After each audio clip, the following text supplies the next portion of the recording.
आमचंही तसंच झालं. 10वी झाली, थोडा वेळ झाला पण मुद्दाम 1-2 मिनिटं किस्सा सांगतो. 10वी पास झालो कसा तरी, 46%, जास्त नाही.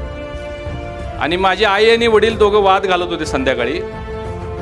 आई म्हणत होती की मुन्नाला कॉमर्सला घालूया आणि वडील म्हणत होते की मुन्नाला आर्ट्सला घालूया. आम्हाला काय आमचा से नव्हता, ते म्हणतील ते ऐकायचं.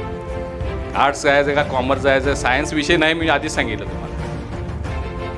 मग आम्ही काय वडिलांच्या समोर जात नव्हतो. आई थोड्या वेळ आत आली. मी म्हणलं आई का भांडा लागलाय, काय तुमचं म्हणणं? तर मी म्हणले कॉमर्स तुला घे म्हणाला. मी म्हणलं का कॉमर्स का घे म्हणते? म्हणजे आम्हाला तेही माहीत नव्हतं की कॉमर्स का असतंय, काय असतंय.